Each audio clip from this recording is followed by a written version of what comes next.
More women are taking the lead in diplomacy and global affairs. Among them is U.S. Ambassador to the Philippines, MaryKay Carlson, who joins us now live in the studio this Women's Month. Happy Women's Month, Ambassador. Thank you so much, Rico. It's great to be here. Glad to have you. What an honor. Your first live interview. First live interview ever. Ever. Ever. Even in your diplomatic career, this is the first ever. First one ever, live, absolutely.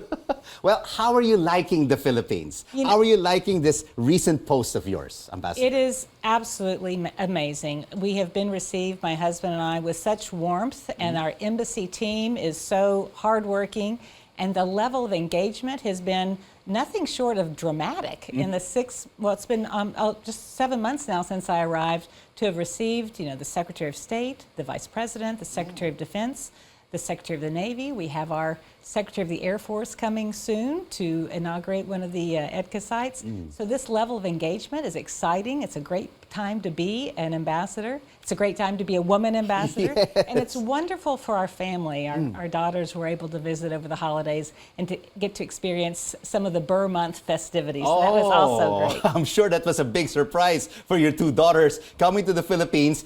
And Christmas starting in the month of September. They didn't get here till December. Okay. I told them they missed out, but that we got to get them down to Boracay and then also to Baguio, which was wonderful to see. The beauty of this country is more than matched, of course, by the warmth of the people, but it's just a phenomenal place to be posted. And my husband and I and daughters had a wonderful holiday, and every day here is filled with new and interesting both challenges, but also opportunities. Challenges because there's so many global issues that we're facing. This oil spill recently, for example, is something that we're working with the Philippines on. It's a great time to be here. A lot of cooperation since Absolutely. you moved here to the Philippines, and as you mentioned, quite a number of U.S. officials have visited the country as well. A lot of milestones in U.S.-RP relations during the past several months. But of course, I also want to find out from you, Ambassador, how you started and what inspired you to become a diplomat 37 and a half years ago? I hope I'm not revealing your real age. I like to say I'm very experienced. We don't use the word old, but I'm very experienced. It's interesting. It was my unlucky number that turned out to be great luck for me, in that my trimester of my freshman year in college, we had 4 courses, 2 courses. I drew a bad lottery number. This is literally when you picked numbers back in the old days. I am dating myself. And by the time I got to choose my subjects, the courses that I had wanted to take were gone. So I ended up taking Politics of Latin America and Lesser Known Plays of Shakespeare. Now, the Shakespeare did not change my life, but that course on Latin American politics did, because I got a great professor who turned out to be a mentor long before mentors were a thing. I mean, now mentorship, we hear about it in corporate America, in corporate Philippines, and all over the world, in academia, in the diplomatic corps. But back then, this professor really took me under his wing, told me about the Foreign Service. I grew up in Middle America, in Little Rock, Arkansas, and I didn't know about the career of being a diplomat. And he introduced me to that, all because of that bad lottery number my freshman year in college. So I like to encourage young people, especially women, but all young people, to look for those hidden opportunities. Sometimes something that seems unlucky at the time turned out for me to be a great break that I never would have anticipated. And as Shakespeare says, to be or not to be, that is a question. And that is what was answered. Actually, I'll have to change my story now based on that. That's good. Absolutely. And Ambassador, you've been posted in quite a number of countries. Argentina, in South America, India, China, Mozambique, Kenya, in Africa, the Dominican Republic, and now in the Philippines. What are the biggest challenges that you face in all of these postings as a diplomat? Well, I think there's always the challenge of adapting to a new country, and in part too, that is with family. Now, the first 3 assignments, I was single, and so you have other challenges as a single woman in different places. You know, making friends and finding safe spaces that you feel comfortable being your authentic self in a cross-cultural setting, often using a different language. That's quite challenging. But then as you progress in your career, you get married, you have children, the complications are different because you're looking for postings. My husband is also a diplomat. He's now retired, but postings for 2 diplomats. And then increasingly, okay, now we need 2 postings in a good place that has a good school. Yes. And so that complexity, but the job itself stays remarkably the same in that it's important to make connections, to get to know people, to build trust and confidence,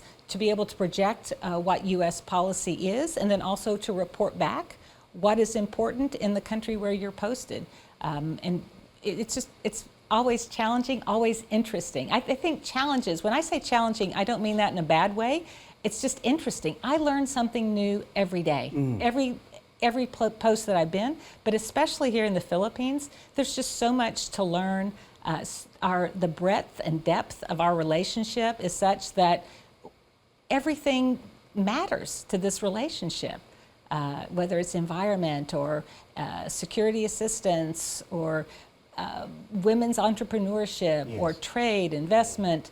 It's all important to this very important bilateral Well, it's a relationship that has gone back decades between both countries. And only around 1/3 of U.S. ambassadors, I found out, are women, and the rest are men. What will it take to at least raise that level to at least 50%? What do women really bring to the diplomatic table, Ambassador? Well, you know, under the Biden administration, a lot is being done, not just at the State Department with our diplomats, but all across the government. I don't know if you know that now every federal government agency is required to have a diversity and inclusion officer. So in fact, our chief diversity and inclusion officer, Ambassador Winstanley, was here not too long ago, Abercrombie Winstanley, and we are making a big effort, for example, to address issues such as unconscious bias in the hiring process and unconscious bias in promotions, so that women are given an equal shot at promotions across the board. Our award forms now do not list he or she or names. Yes. They're blind reviews based without gender specification and without, so you can't say, oh, I know her, she's great, or I know him, because what we found over the years through class action lawsuits and such is that women are disadvantaged in the selection process and in the promotion process, and have been traditionally. Now, here in Manila, I am fortunate to be among 14 women ambassadors. And somebody told me recently, oh, it must be so rewarding to have so many women ambassadors here. I'm like, the Philippines has diplomatic relations with about 70 countries. I don't count 14 as so many. It's great. They're great colleagues. Great, yeah. But you're absolutely right. That has to increase. We need to get to that 50% mark. So it's a challenge. But I will say that we are making efforts, concrete efforts, through diversity and inclusion officers to get there. But we're seeing women power in the U.S. Embassy here in Manila, Ambassador. Apart from yourself, you also have the Deputy Chief of Mission, Heather Variavia. Yeah, she's great. Right? Heather, I'm so fortunate. This is very rare. It is rare. Yes. In the Philippines, I think it has happened maybe once before when Christy Kinney was here. I think she did have a woman deputy for a short period. And we're very thrilled that Heather Variava has been selected by President Biden, nominated to be an ambassador to Laos. So we're very thrilled for her. Sad for us. Well, she won't be too far away. Exactly. She will be your Southeast Asian neighbor, Ambassador. In the same time zone, so I can always pick up the phone. You are a role model for gender equality and women empowerment. What is your advice to women who are watching us right now who want to be a diplomat? Well, I think what's really important, specific skills for a diplomat, and I think this is, quite frankly, good advice for a number of professions, is to write well and to learn to write well. And to do that, you need to read a lot. And in particular, if you're joining the Foreign Service, if you want to be a diplomat, reading up on foreign policy issues, on geography, history, and then paying attention to the way these books and these articles are written, and practicing writing. Because oftentimes, when we write for the Secretary of State or we write for senior officials, you can't write 10 pages. You've got to put it in about 10 lines sometimes. So to be able to write succinctly, I think is a real important skill that will do, that women and men alike can really use no matter which profession they choose. So ambassadors are also like journalists and vice versa, because Yeah. we have to eat, breathe, and live news. Yes, right? news and we have to and- continue reading on a daily basis and always learning the Absolutely. day-to-day activities Learning of what's in- happening around the world. And then also those interpersonal skills, establishing relationships of trust, where you are making a real effort to understand, and you do this as a journalist, I'm sure, where is this person coming from? What makes this person tick? Why is this policy, why is this country insisting on this policy when it seems like it's not in their best interest? So trying to understand that, and then, really working together to find solutions and to report, and even if you can't reach agreement, to report honestly exactly what's happening in that country. It's very much like a journalist. That's right. I mean, you have to analyze an issue top to bottom, bottom up. I mean, it's a continuous learning experience every day. That's why I love it. I absolutely And love meeting new people. it. Meeting new We people. bumped and, into each other at a several reception. times, yes. And I came up to the ambassador. I asked her, Ambassador, can you please guess on my show the final word? And I said yes, Yes. absolutely. And I think I said too, it'd be great to do it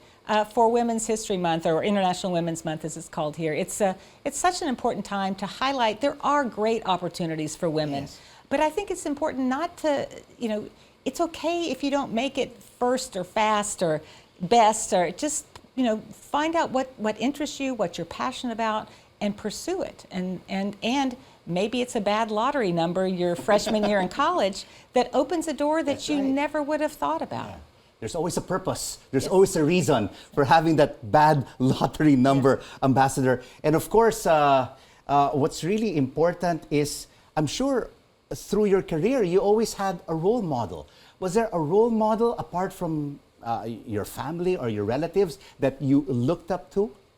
Well, I'm so glad you mentioned family, because my parents were the role models, and my mother is phenomenal because she had 4 children in 5 years.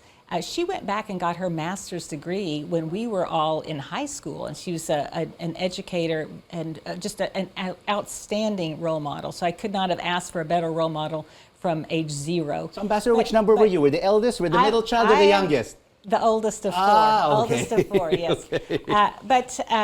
But the women who inspire me now are not necessarily older. They didn't go before me. What I see in young women now, that what they're doing, how they're pursuing their dreams. I look at my daughters. I look at the men and women of our U.S. Embassy, the team there, working very hard. So it's not just women in what they're doing, but their male allies, bolstering and giving opportunities to women, treating them as equals.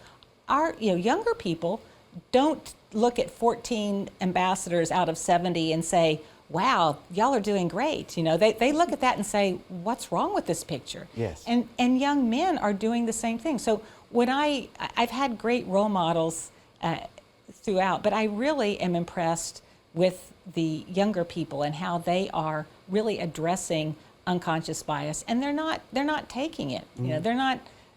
They're not socialized in the same way, and I'm proud to see that change happening. Yes, a lot of changes are indeed happening, but of course, United Nations Secretary General Guterres came out with a statement because it's Women's Month. He said that it will take 300 years. Oh, I know. 300 years of gender equality, gender equity. Will that really be that long? It should have happened yesterday. Well, I was listening to a report that said 10 years ago in the United States, women were earning 80 cents on the dollar. And so I thought, so 10 years have passed. Let's hear what it is now. Now it's 82 cents compared to every dollar that men earn. Women earn 82 cents. That's 2-cent raise in 10 years. No, That's not fair. It is going too slowly. And that's why I'm putting my faith in the younger generation, because they're not going to tolerate it. And I think sometimes I grew up in the southern part of the United States where men and women's roles were pretty traditional, but my dad did the grocery shopping. My parents were equal in the household, and that made a difference for me. It really did. Now that I see younger people setting those equality standards in their families, I'm more optimistic. Surely we can beat 300 years. Absolutely. I'm really very optimistic about gender equality, gender equity, and women empowerment ambassadors should not only be discussed during Women's Day on March 8th or women. It should be all year. And it's not on the shoulders of women. Also, as I mentioned, we need all genders to be allies, for all of us to lift, because there's the Chinese proverb that women hold up half the sky. And if they're not given the same opportunities, that means half the sky's crashing down on us. That means we don't have the economic opportunities. We need to be able to grow our economies. And that takes all people working. It takes a village, but that's men and women. And on that issue, it takes a village. I will say childcare is another issue. We could address women's empowerment and equal opportunity by providing childcare, because unfairly or not, it tends to fall on the shoulders of women to take care of children. And that should also be, as it was in the case of my parents, more of an equal opportunity employment there in the household. It's more challenging. There has to be a work-life balance, because you're a mother, you're a diplomat, a professional, and also a wife and mother. But I'm really having a very interesting conversation with you right now, Ambassador, but I really want to find out, what is your final word? What is your final message for all the women out there as we celebrate International Women's Month? My best advice is, please do not be the first to tell yourself no. If the worst that could happen, if you go for your dream, you go for what you want to do in life, let's say you stumble, you fall, you don't make it that first time, another opportunity will open up. So do not be the first to tell yourself no would be my best advice. Dream and dream big. Absolutely. Thank you so much for joining us on The Final Word. U.S. Ambassador to the Philippines, MaryKay Carlson. Thank you so much. Lovely to have you.